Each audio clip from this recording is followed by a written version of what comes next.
تو لوگ کہہ رہے ہیں کہ مودی ظلم ہے، مودی ظالم ہے، مودی ظالم ہے، وہ ظلم کر رہا ہے۔ میں کہتا ہوں ہندوستان کا مسلمان مودی سے بڑا ظالم ہے، کیونکہ ہندوستان کا مسلمان صبح اٹھنے سے لے کر آنکھ کھلنے سے لے کر رات کو سونے تک نہ جانے کتنی بار نبی کے سنتوں کا جنازہ نکال دیتا ہے۔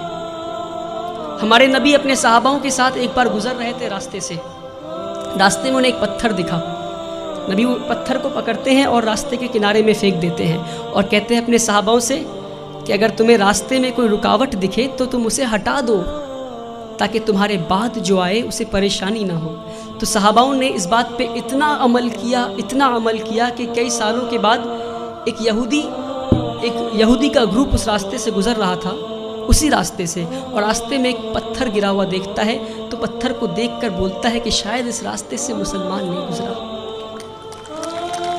میرے بھائیوں، وہ تھا ان کا ایمان۔ اور ہم آج کہیں بھی بم پھٹتا ہے تو بولتے ہیں شاید مسلمانی ہوگا، کہیں بھی گولیاں چلتی ہے تو کہتا ہے مسلمانی ہوگا۔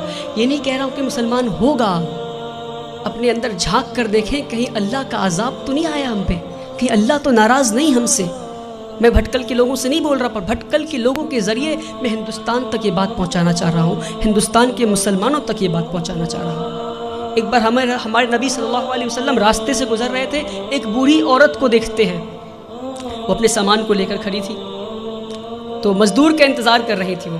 تو نبی کریم جاتے ہیں، کہتے ہیں یار اے میری ماں، میں تمہارا مزدور بن جاؤں کیا؟ وہ پورے کائنات کے سردار مزدور بننے کو تیار ہو گئے، اور آج ہم اگر کوئی جوتا پلٹ رہا ہوتا ہے تو اسے سیدھا نہیں کر سکتے۔ یہ ہمارے مسلمانوں کی آج وہ عقر ہے، پتہ نہیں کس بات کی عقر میں جی رہے ہیں، جس کی امت اس بات کی عقر میں جی رہی ہے، اس کا رسول دوسروں کی مزدوری کرنے کو تیار ہو گیا تھا۔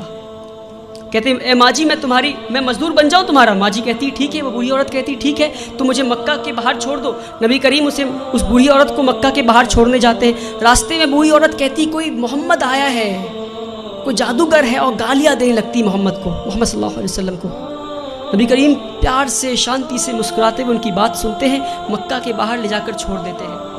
اور جب واپس ہو رہے ہوتے ہیں تو بوڑھی عورت پوچھتی ہے ارے بیٹا تو نے میری مزدوری کی ہے، مزدوری تو لے جا۔ کہتے نہیں رہنے دو ماں۔ تو کہتے اچھا اپنا نام تو بتا جا۔ تو کہتے میرا نام محمد ہے، وہی محمد جسے تو گالی دے رہی تھی۔ میرے پیارے بھائیوں، ہم اس نبی کی امت ہے، اس بات کو نہ بھولیں۔ ہمارے نبی سے زیادہ بڑا مثال سیکولرزم کا اس دنیا میں نہیں ہے، جس نے مزدوری کی اس غیر قوم عورت کی جو ان کو گالیاں دے رہی تھی، مسکراتے ہوئے اس کا کام کر دیا۔ اس نبی کی امت ہے ہم۔ جب طائف میں گئے تو انہیں اتنی پتھر ماری گئی کہ ان کا جوتا مبارک خون سے بھر گیا۔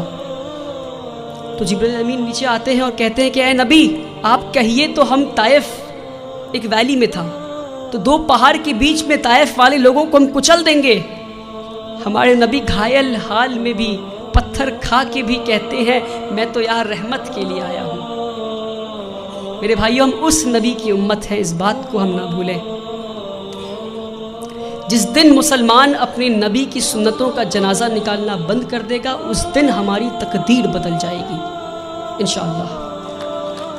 اللہ تعالی ہندوستان اور اہل ہندوستان کے دلوں میں اسلام کے لیے عزت اور مسلمانوں کے لیے پیار بخشے۔ اللہ تعالی اس دیش میں امن اور شانتی قائم کرے۔ وآخر الدعوانا والحمدللہ۔